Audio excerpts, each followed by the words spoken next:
Kiukweli mimi namshauri kwanza kwa hili kama limemtokea ni kweli, liko ukweli kabisa. Kwanza atulize akili yake, a-relax, asishawishiwe vitu vyovyote vya kufanya vya kuweza kupotosha jamii.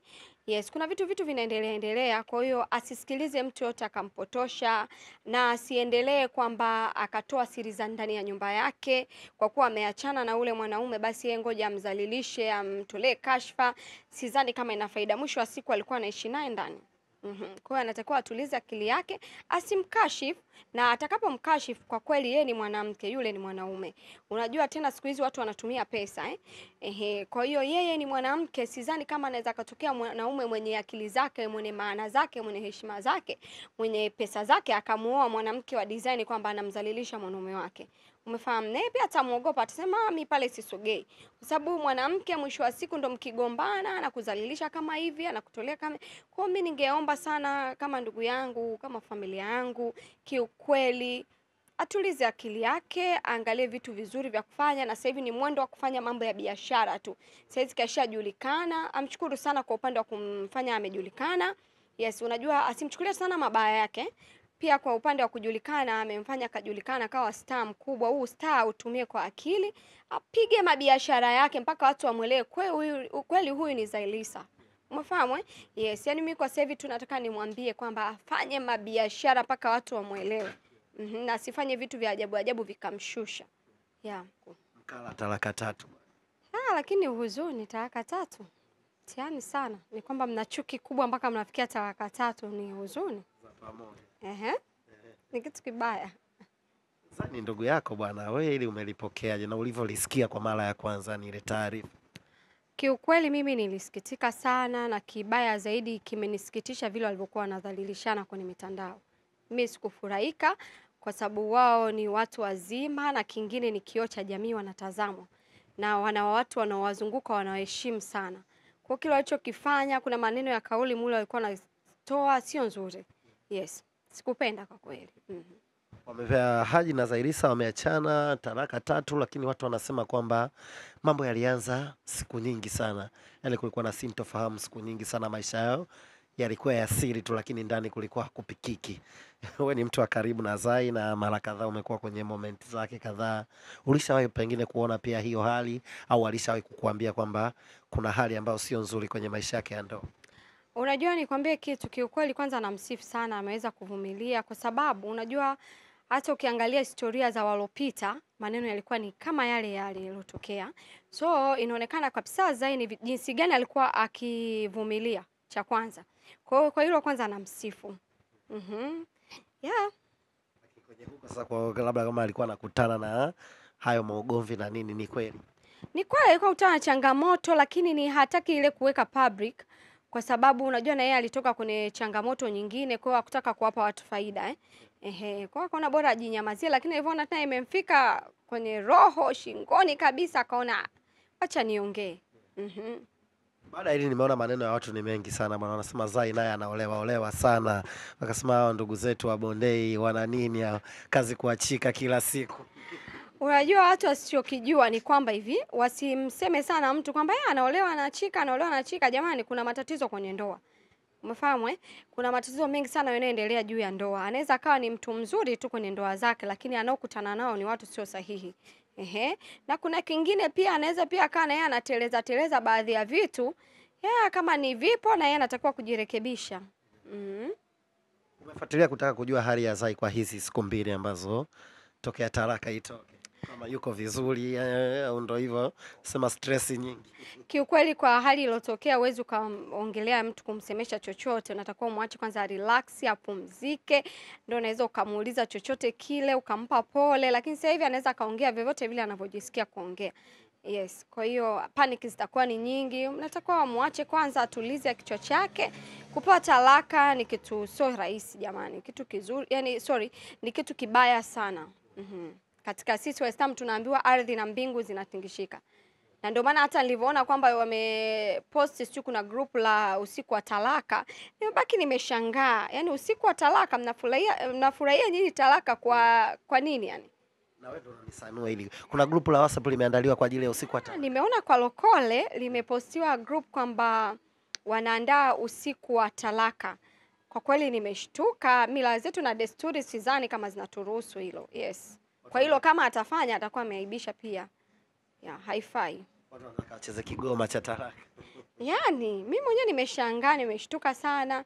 Unajua kuna vitu ambavyo mnatakiwa mvifanye na kuna vitu ambavyo hamtakiwi kuvifanya, mnaleta picha mbaya kwenye jamii eh? Yes, na kama ni mtu unakuwa kufanya kitu kama hicho, hata mwingine anatokea mtu mwenye maana yake anaogopa kuoa eh?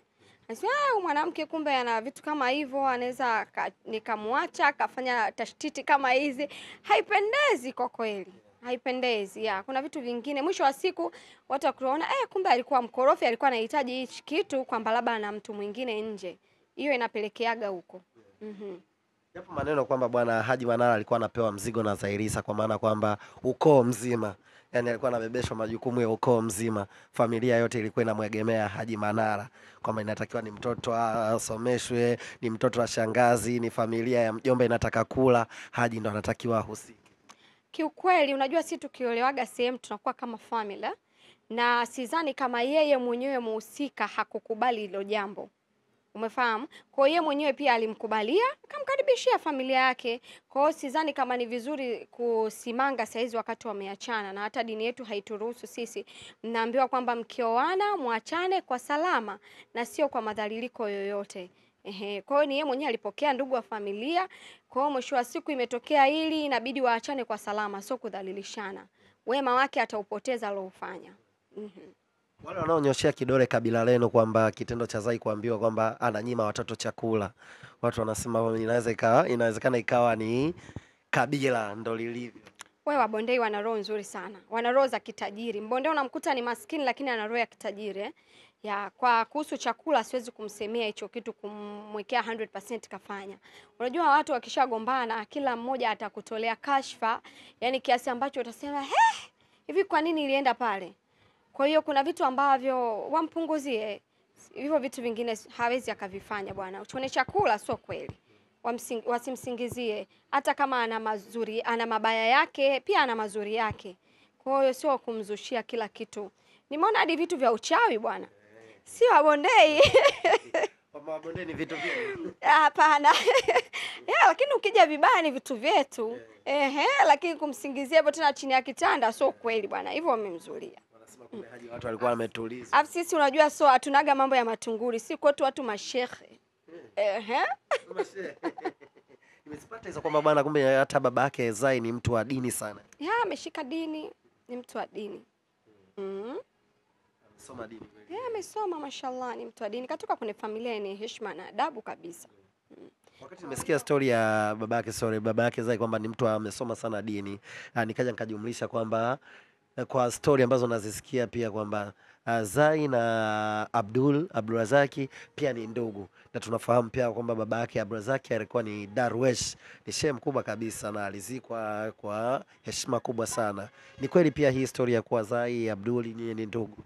Yaani kweli hata Abdul alikuwa hajui mwanzo, lakini baadaye alikuja kujua, tulimfahamisha. Akasema okay, alifahamishwa ameelewa na kweli wanajua na sasa hivi ni ndugu. Na anatoa kupenda kuiweka public. Lakini mara nyingi ukiangalia Haji Manara alikuwa akimuita Abdul shemeji.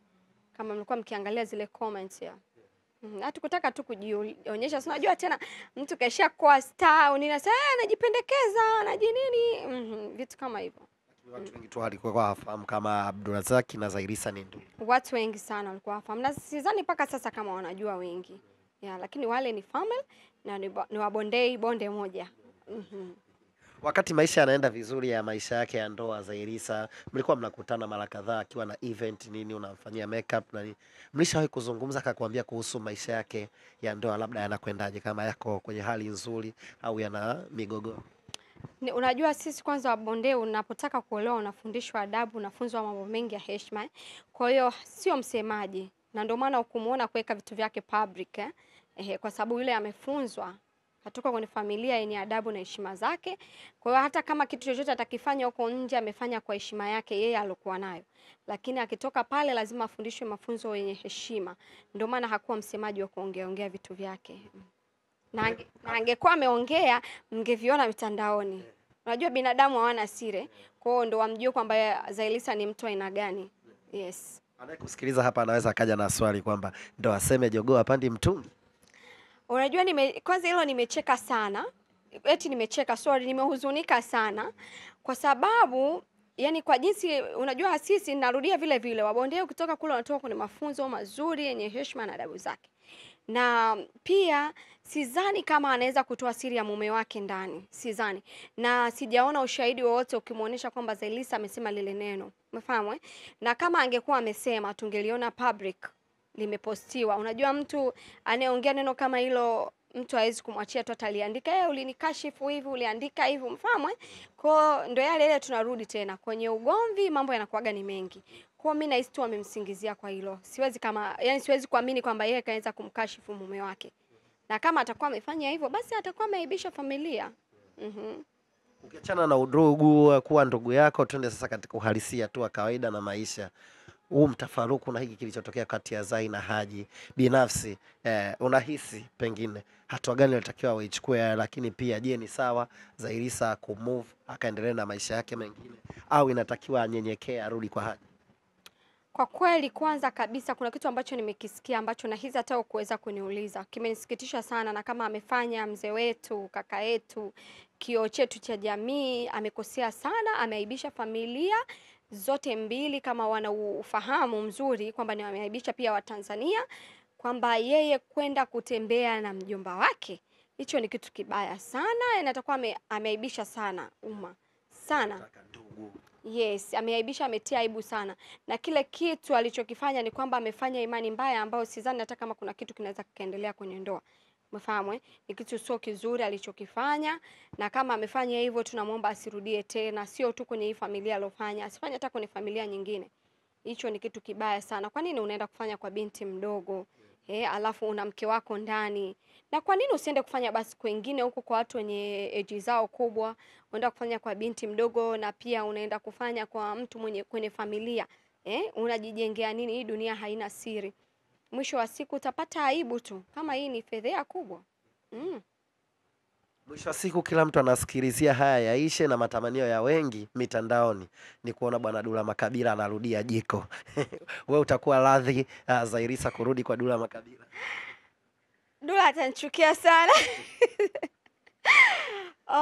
Dula ni mshikaji wangu sana, rafiki yangu sana. Kama watapendana wenyewe sawa, watampokea, lakini aache kumburuza. Alikuwa anampiga na mburuza, hivyo vitu sio vitu vizuri ya. Yeye mwenyewe pia ana makosa yake, lakini wao wenyewe ndo wanaelewa kama watarudiana au la, ila tu Ukiachana kwenye kupendana sasa, jinsi ambavyo uliona maisha yao walioyaishi kipindi kile, unaona kabisa moyo wako utakuwa tuna amani wakirudiana, au unaona kama Zai hapaswi kurudiana na Dula?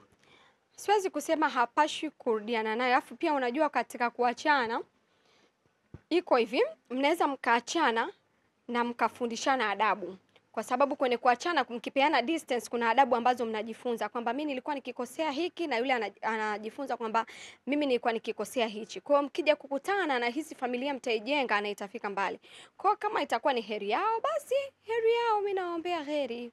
Kama ni heri tu iwe heri. Mimi naombea na mwaliko nitaenda. Wapo watu bado hawaamini bwana, wapo watu wanahisi kwamba pengine ni michezo pia, na kesho tunaweza tukaona makopa yakaendelea. Ikitokea bwana, pengine kweli kulikuwa na jambo kama hivyo wanavyosema, inawezekana kuna deals wamepata, wanasubiri tu kutambulisha, wametafuta namna ya kuweka attention kwa watu. Kiukweli watakuwa wamekosea sana, wamekosea jamii nzima kwa sababu ya vineno vilivyokuwa vikiendelea. Kuna ile mambo ya shughuli sio mzeni, kuna ile mambo ya mtoto amechezewa na mjomba wake, kuna zile mambo, yani mambo ya uchawi, vitu ambavyo sio vizuri katika jamii. Kwa kama watakuwa wamefanya mchezo huo itakuwa sio vizuri, next time watu hawatawaamini. Yes, na watajipotezea bahati zao. Kuna bahati pia za ndoa zinaendeleaga. Mzee wetu pia anaweza asipate mwanamke kwa sababu anaona huyu mzee tena nikiingia kwake baadaye unakashifiwa mpaka ukoo wako. Yes, hakuna mwanamke ambaye mwenye ufahamu, mwenye akili timamu zake kwa sasa hivi kwamba akaona kashfa kama hizo afa akajipeleka ile sehemu. Hakuna. Mimi nashukuru ndugu yangu, tumezungumza sana. Mwisho wa siku tupo na Sada Makeup bwana na Sarun pia. Zungumza basi na wale ambao watatamani kufanya makeup au kuja kuset nywele zao na nini? Mimi nawakaribisha sana wakaribie waje wafanye makeup, na kupitia hili nawapa bonge la offer, waje wajipambe wapendeze kwa bei nzuri kabisa. Wanaotamani kujifunza, wale wenye kutamani kujifunza lakini wajui waanzie wapi, na wakaribisha sana wakaribie, na wao pia nitawapa discount nzuri. Wenye hali za chini nitawanyanyua na waahidi, kwa hiyo wakaribie sana. Sada ni wa wote. Darasa la makeup. Yes, ninalo darasa la makeup.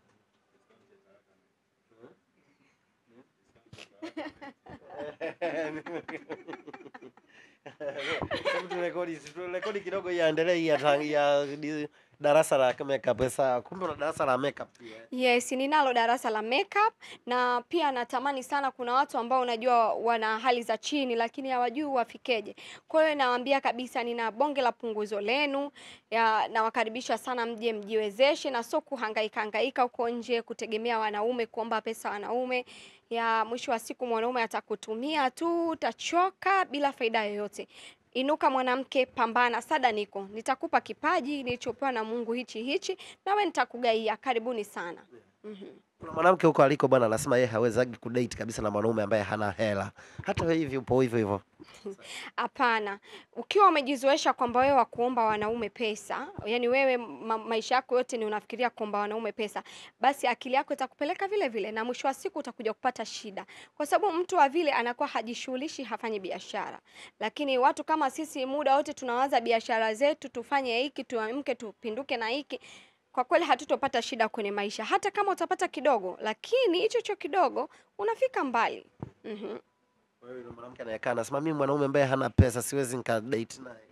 Kwa jielewi huyo. Angekuwa anajielewa asingeongea maneno kama hayo. Mwanamke anatakiwa ufanye kazi. Especially sisi, mimi sitegemei mwanaume yoyote. Kwamba eti mimi nategemea niombe kwa mwanaume pesa.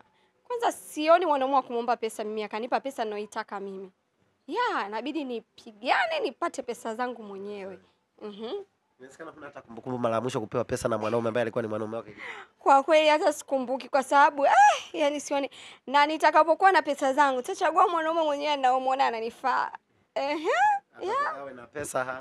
Yes, nitaangalia huyu ndo ananifaa, na nikishampata kwamba ni huyu ananifaa, basi na yeye lazima nitamtumikisha pale kwenye biashara tufanye wote. Sio kwamba mimi nikulee. Inawezekana una sura nzuri, unaonekana binti lakini ukawa kwenye grupu la mashangazi. Wewe ni shangazi au? Yaani mimi ni bonge la shangazi. Kwa sababu wanasemaga mashangazi wanaanziaga 2000, yani sasa hivi mpaka 2000. Wanasema watoto wa bibichi ni kuanzia 2001, 2002 kwenda mbele, lakini 2000 kuja 99 unakuwa ni shangazi. Lakini unanionaje? Bwana mimi mtoto wa 2000. Mimi ni mtoto wa 2000 jana. Mnanionaje? 2000 plus. Yaani 2000 hata so plus, ni 2000 kabisa. Wasafi Soap, sabuni ya mche kwa matumizi ya usafi wa aina zote. Wasafi Soap, usafi kama wote. Sasa inapatikana Tanzania nzima.